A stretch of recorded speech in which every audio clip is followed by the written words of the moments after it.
Mis hermanos, gracias a Dios estamos acá, a pesar de todas las inclemencias del tiempo, a pesar de todo, estamos acá para alabar a nuestro Señor, recordando que Cristo es nuestro Rey, Cristo es nuestro soberano, Cristo es el que nos guarda y hacia Él debemos dirigir nuestra mirada cada día. Hoy vamos a empezar en Génesis capítulo 5, puede tenerlo ahí a mano. Génesis capítulo 5 y vamos a tener el pasaje de hoy hasta el capítulo 6, verso 8, fue el mismo pasaje que tuvimos en la lectura bíblica. Quería comentarles que siempre he sido un fanático de la historia, de leer sucesos históricos y también de las novelas de aventuras. Recuerdo que cuando era pequeño, mi mamá me llamaba, Liván, vamos a hacer esto, vamos a hacer aquello, y yo no escuchaba porque me absorbía por completo en la historia. Saben, las historias tienen este poder para captar tu atención. Hoy los jóvenes usan mucho las series de televisión y las novelas. Ahora la novela es todo un evento social, al menos en nuestro país. A las 9 de la noche usted pasa por cualquier barrio y se encuentra que toda la familia está escuchando lo mismo. Todas las novelas están ahí puestas en cada televisor. Y es que estas historias, estas novelas, las series tienen el poder de captar nuestra atención porque siempre ocurre algo inesperado. Siempre ocurre algo que no hay manera de adelantarse y dices, y bueno, ¿qué va a pasar después? ¿Cómo se va a resolver esa tensión? Bueno, pues algo parecido sucede en la historia de hoy, algo parecido sucede con el pasaje que tendremos a mano hoy. Estaremos viendo este pasaje del capítulo 5 de Génesis hasta el verso 8 del capítulo 6 en dos partes. En un primer momento, en el capítulo 5 completo, los versos desde el 1 hasta el 32, Moisés nos estará mostrando una buena descendencia. Vemos que anteriormente el autor nos presenta a la primera familia, nos ha presentado a Adán, a Eva y a sus dos hijos, Caín y Abel. Eva había recibido la promesa de que su descendencia nacería uno que pisaría la cabeza de la serpiente. Y esta promesa es clave en todo el libro de Génesis, como hemos estado viendo y seguiremos viendo. Al morir el justo Abel a manos de Caín, su hermano, esta promesa parece que no se va a poder cumplir y que se va a frustrar el plan de Dios. Sin embargo, como vimos la semana pasada, Dios sustituye, le da otro hijo a Eva, a Set, o sea, le da a Set como su otro hijo en sustitución de Abel, y de esa manera concluía la sección anterior. Sin embargo, en el pasaje de hoy, Moisés nos describe la descendencia de Adán, precisamente siguiendo esta línea de Set, y lo hace en la primera parte de este pasaje, en los versos desde el 1 hasta el 32. Leamos un momento los primeros dos versos. Dice, este es el libro de las generaciones de Adán, el día en que creó Dios al hombre a semejanza de Dios lo hizo, y varón y hembra los creó y los bendijo, y llamó el nombre de ellos Adán, el día en que fueron creados. Los primeros dos versos nos llevan de regreso al sexto día de la creación, cuando fue creado el hombre a imagen de Dios y se les ordenaba que se multiplicaran y gobernaran la tierra. Moisés está repitiendo esto a pesar de que ya el pecado ha entrado en el mundo. O sea, el pecado no ha alterado la misión de Dios, la misión del hombre en este mundo, que es gobernar la tierra, que es sojuzgarla, que es administrar esta creación, y tampoco ha alterado, por completo al menos, que nosotros somos portadores de la imagen de Dios. Sí, es una imagen dañada, es una imagen, vamos a decir, empañada, pero aún así somos portadores de la imagen de Dios. Y en ocasiones pasamos por alto las bendiciones que poseemos como seres humanos de haber sido hechos a la imagen de Dios. El pastor Ken Hughes nos ayuda y nos da ejemplos de cómo nosotros tenemos varios privilegios por ser portadores de esta imagen de Dios. Él dice, tenemos el privilegio que no tiene otro ser vivo de escuchar y entender la palabra de Dios. Si estamos acá hoy y podemos escuchar y entender la palabra de Dios es precisamente porque somos la única criatura de Dios portadora de su imagen. También tenemos el privilegio de, como les decía, gobernar la tierra. Y por último, también tenemos la capacidad de poder tener comunión con Dios y por los medios que Él mismo nos ha dado, su palabra, su espíritu, poder llegar a conocerle y poder llegar a tener una relación íntima con Él. Los versos siguientes, desde el verso 3 hasta el verso 32, podemos ver cómo se va multiplicando esta descendencia de Adán. Cada generación que se nos narra incluye el tiempo en que vivieron, quién fue el progenitor, quién le sucedió en esta línea, cómo ellos engendraron hijos e hijas y cómo murieron. Y con cada ocasión que el autor escribe con respecto a cada descendiente, fíjense que termina, casi todas las genealogías terminan y murió, vivió, engendró hijos y murió. Y cada ocasión en que sucede esto es un recordatorio de que el pecado ha entrado en el mundo, de que el hombre había sido expulsado del Edén debido a su desobediencia y que aquellos que habían estado destinados a vivir eternamente con Dios en el jardín del Edén, ahora sufrían la muerte. Aun cuando vivieran muchos años, la muerte les esperaba. Este es el destino del hombre en la tierra. Como nos enseñaron en las clases de biología en la escuela, el hombre nace, se reproduce y muere. Y visto de esta manera, comprendemos que el destino del hombre en la tierra no tiene sentido. La vida del hombre en la tierra no tiene sentido salvo que pueda tener la esperanza de que la muerte y el pecado sean derrotados y que el hombre entonces pueda ser reconciliado con Dios y vivir con Él por la eternidad. Y es por eso precisamente, mis hermanos, que nosotros anunciamos a Cristo cada día. Anunciamos que con su muerte y resurrección Él venció la muerte y el pecado, porque es solo a través de Cristo que podemos tener esperanza a pesar de la muerte. Porque en Cristo Dios nos ha reconciliado consigo mismo. Ya no hay condenación para los que están en Cristo. Aquellos que se han arrepentido de su pecado y han puesto su confianza en la obra de Cristo, ya no tienen temor a la muerte, sino que cuando ella les alcanza, les da la bienvenida con gusto. ¿Saben por qué? Porque después de ella podrán pasar la eternidad con Dios, con ese Señor al que amaron en vida. Sin embargo, en medio de todo este reinado de la muerte, como podríamos llamarle, Moisés nos muestra un personaje un tanto curioso en el verso 21. Vamos a leer ahí. Vivió Enoc 65 años y engendró a Matusalén. Y caminó Enoc con Dios después que engendró a Matusalén 300 años y engendró hijos e hijas. Y fueron todos los días de Enoc 365 años. Caminó pues Enoc con Dios y desapareció, porque le llevó Dios. Moisés acaba de presentarnos un personaje que no se rige por las normas anteriormente vistas. Él no fallece, él no conoce la muerte al igual que sus predecesores. Podemos notar, cuando leemos cómo nos describe a Enoc Moisés, podemos notar un énfasis en su piedad, en su santidad, expresada con la frase y caminó con Dios. Quiero compararlo un momento, por ejemplo, con Yared. Se dice de Yared, vivió Yared 162 años, engendró a Enoc, y dice, y vivió Yared después que engendró a Enoc 800 años, engendró hijos e hijas. Donde debería decir, y vivió Enoc, engendró hijos e hijas, Moisés lo describe como, y caminó con Dios. Era la piedad, era la santidad de Enoc, algo que caracterizaba su vida. De hecho, como dice el autor de Hebreos, él tuvo testimonio de haber agradado a Dios. Y de esta manera, Moisés también establece el contraste entre la línea malvada y pecaminosa de Caín que veíamos la semana pasada, con esta línea genealógica piadosa y santa que sale de Set, el hijo que le sustituye Dios a Eva. Vemos una máxima expresión de santidad en la vida de Enoc, en contraste con esa máxima expresión de pecaminosidad y maldad que veíamos con el asesino y polígamo Lamec de la descendencia de Caín.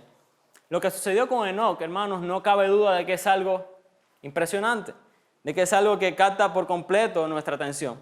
El autor de Hebreos nos dice que Enoc no vio muerte a causa de su fe.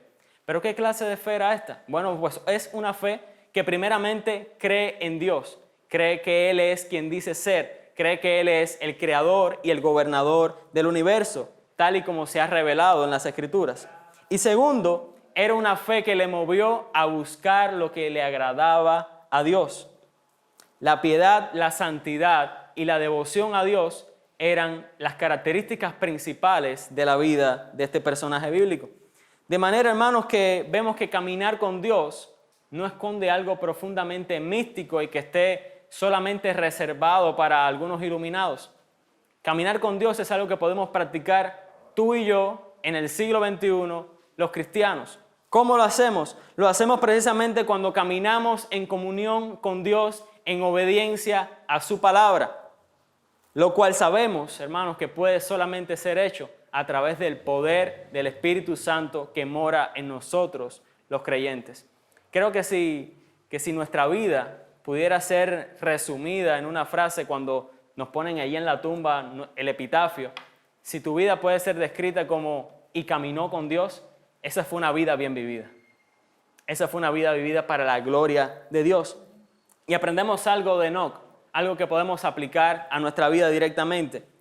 Aquellos que caminan con Dios en esta tierra tienen la bendición de poder seguir caminando con Dios por la eternidad. ¿Vas a caminar con Dios? Amén, Dios nos ayude. Continúa Moisés en los siguientes versos describiendo a esta buena descendencia de Adán. Y al llegar al verso 28, miren allá, dice: vivió Lamec 182 años y engendró un hijo, y llamó su nombre Noé, diciendo: este nos aliviará de nuestras obras y del trabajo de nuestras manos, a causa de la tierra que Jehová maldijo. Acá en el verso 28, otro alto que hace Moisés, hablándonos de la descendencia de Adán, se nos habla de Noé y se nos dice que Él aliviará nuestras obras y el trabajo de nuestras manos a causa de la tierra que Jehová maldijo. Pero ¿cómo sucederá esto? ¿Qué papel jugará Noé en esta historia? Esto es algo que veremos más adelante, y de esta manera, en el verso 32, viendo a los hijos de Noé, se concluye esta primera parte en la que Moisés nos ha mostrado la buena descendencia de Adán, siguiendo precisamente la línea de Set. Cuando entramos ya en el capítulo 6, en el verso 1, nos podemos dar cuenta de que el hombre se ha ido precisamente multiplicando, conforme al mandato de Dios de multiplicarse y fructificar. Pero no solo se ha multiplicado esta buena descendencia caracterizada por la piedad y la devoción a Dios, sino que también se ha multiplicado la descendencia pecaminosa y malvada de Caín. Y para hacer la diferencia entre ambos bandos, el autor se refiere a unos como los hijos de Dios y a otros como las hijas de los hombres en este caso, o hijos de los hombres.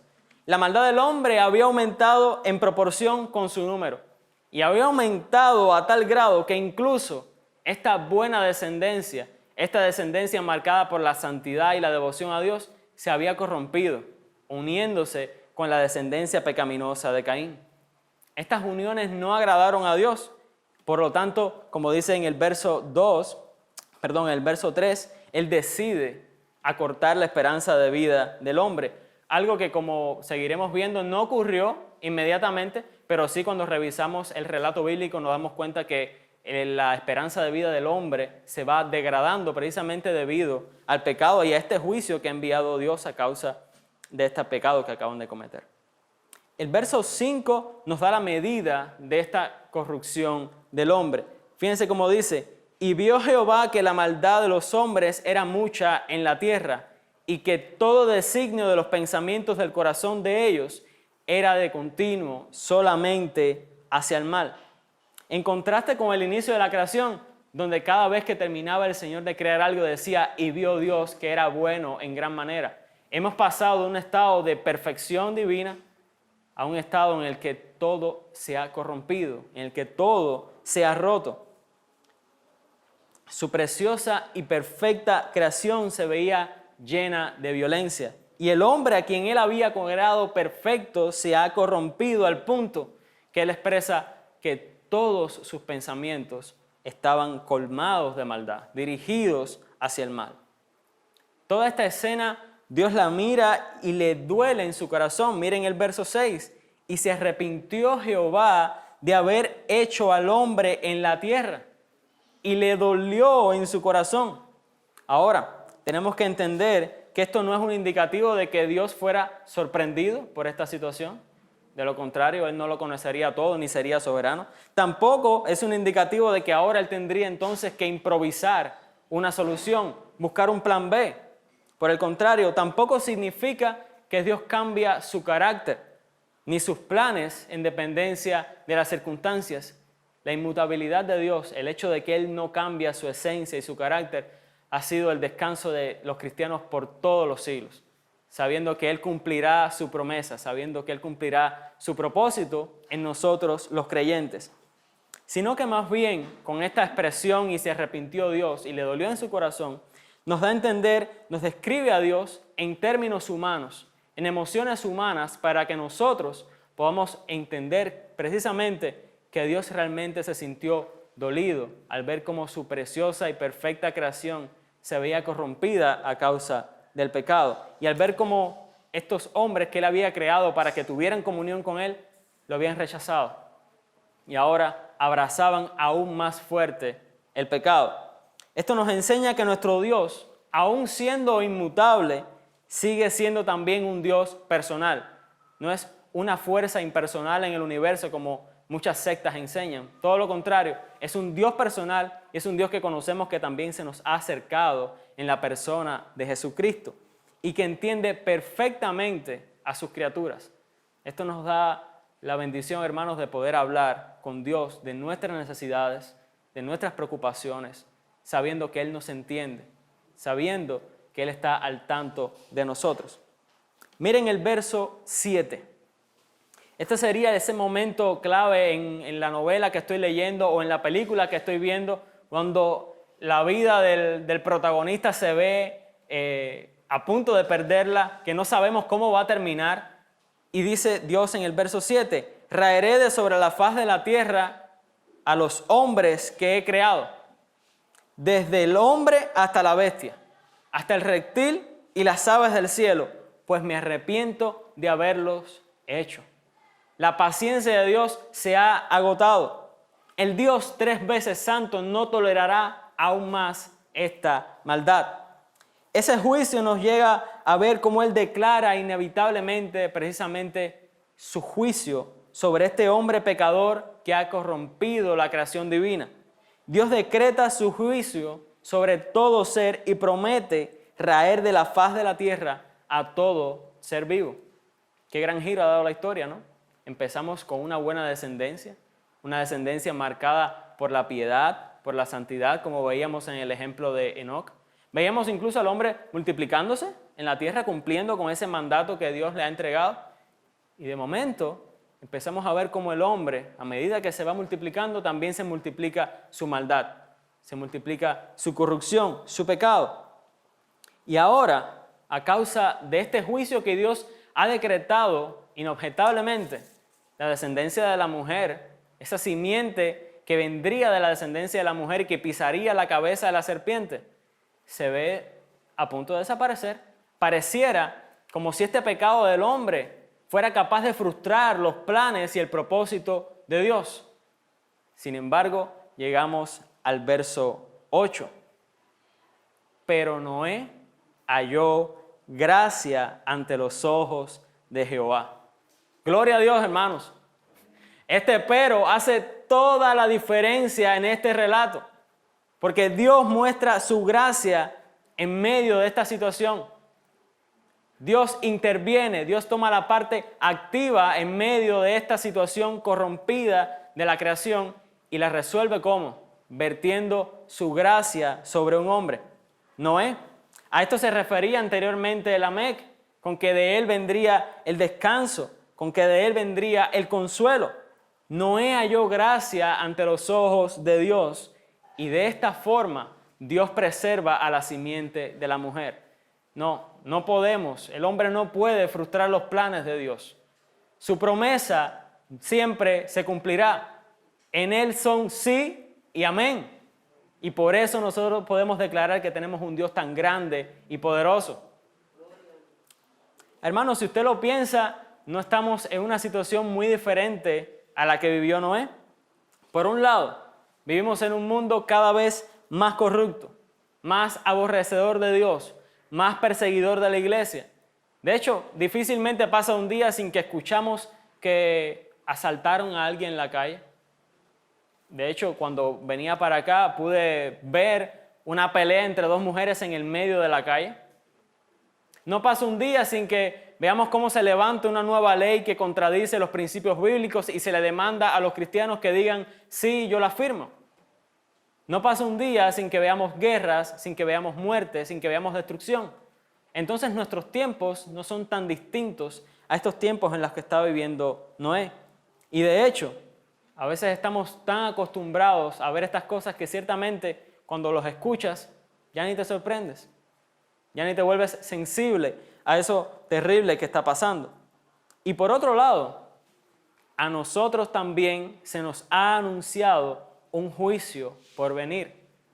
Así como a Noé, en los tiempos de Noé se anunció que Dios enviaría un juicio, a nosotros también se nos ha anunciado lo mismo. El juicio donde Cristo vendrá a juzgar a los vivos y a los muertos. Un juicio inminente, un juicio que ciertamente viene. El regreso de Cristo por su iglesia es inminente, está a las puertas, puede suceder en cualquier momento. Y nosotros, la iglesia, das gracias a Dios por eso. Cada día realmente deberíamos levantarnos y decir, Señor, ven ya. Señor, deseo tu regreso. Y la pregunta es, bueno, ¿quién podrá salir ileso de ese juicio terrible de Dios sobre la humanidad pecadora? ¿Cómo podemos nosotros, al igual que Noé, hallar gracia ante Dios en medio de este juicio? Porque está claro que es solamente la gracia de Dios lo que puede librarnos de ese juicio terrible sobre la humanidad pecadora. Hermanos, Cristo es el camino. Cristo es el medio que Dios ha diseñado para que nosotros podamos hallar gracia ante Él. Es por medio de Cristo, hermanos, que somos librados de este juicio. Es por medio de Cristo que somos capaces de hallar gracia ante Dios. Es por medio de Cristo que nos podemos acercar al trono de la gracia y poder encontrar auxilio y pronto socorro en nuestras tribulaciones. Él es precisamente esa simiente de la mujer que ha sido reservada en la descendencia de Noé, que ha vencido a la serpiente, con su resurrección de los muertos ha pisado su cabeza y ha abierto el camino para que todos aquellos que se acercan a Él en fe sean salvos, pagando por los pecados y cubriendo con su justicia a todos aquellos que confiesan que Él murió y resucitó de los muertos y ahora está sentado a la diestra de Dios Padre. No hay otro camino, no hay otro modo en el que podamos escapar de ese juicio que no sea a través de Cristo. No hay nada más ni nadie más que nos conceda gracia ante Dios fuera de Cristo. Es imposible salvarnos por nuestras obras y es imposible salvarnos por cualquier otro medio que no sea precisamente confiando solamente en Cristo, porque solo sus méritos son capaces de salvarnos, solo sus méritos son capaces de satisfacer la perfecta justicia de Dios. De manera, hermanos, que en tanto este juicio llega, quiero exhortarles a lo siguiente: caminemos con Dios, en comunión con Él, en obediencia a su palabra, y pongamos siempre nuestra fe y esperanza de salvación solo en Cristo, porque es solo a través de Él que podemos hallar gracia ante Dios. Y si estás acá esta mañana, estás escuchando esto y aún no has creído, que sepas que el juicio de Dios viene, ciertamente viene. Y si no estás cubierto bajo Cristo, si no te has sometido a Él, confesándole como tu Señor, como tu Salvador, arrepintiéndote de tus pecados, no habrá esperanza en ese juicio para ti. No habrá esperanza, no habrá manera en que puedas salvarte. Así como en el arca solo se salvaron aquellos a quienes Dios había llamado. Aquellos que por gracia Dios había llamado. Hermanos, el pasaje de hoy nos recuerda que vivimos en un mundo caído y que se encuentra a la espera de un juicio inminente y final de Dios sobre esta humanidad pecadora. Y al mismo tiempo nos recuerda que es solo a través de la gracia de Dios en Cristo que podemos escapar y ser rescatados en ese juicio. Caminemos con Dios, hermanos. Vivamos en obediencia a su palabra. Que se encuentre en nuestro epitafio. No vivió tantos años y vivió tantos otros, sino que la marca de nuestra vida pueda ser una que diga, y caminó con Dios. Dios nos ayude en eso. Por eso quiero exhortarte finalmente con este llamado. Confiemos solo en Cristo, porque solo en Él hallamos gracia ante Dios. Solo en Él hallamos gracia. Vamos a orar. Amado Señor, gracias por tu palabra. Tú eres soberano, tú reinas, tus planes, Señor, se cumplirán. Tu propósito se cumplirá en medio de tu pueblo, en medio de tu iglesia, Señor. Ayúdanos, Dios mío, a caminar contigo, Señor. A vivir en este mundo, Padre, de una manera que honre tu nombre, Señor. Que traiga avance a tu reino en esta tierra. Que promueva tu evangelio, Señor. Ayúdanos, Dios mío, a confiar solamente en Cristo, porque solo en Él hallamos gracia suficiente para escapar de tu juicio, Señor. Porque no hay otro Salvador, no hay otro nombre, Señor, dado al hombre en el que nosotros podamos ser salvos. Guárdanos, Dios mío, de descansar en cualquier otra cosa que no sea Cristo y su perfecta obra en la cruz. Te adoramos, Señor, te exaltamos, Padre, y te agradecemos por el poder de tu palabra, que siendo escrita hace más de 2000 años es relevante a nuestra vida hoy, Señor. Oramos en el nombre de Jesús, confiando en tu poder, Señor, para guiarnos en todo este camino. En el nombre de Jesús, Señor. Amén.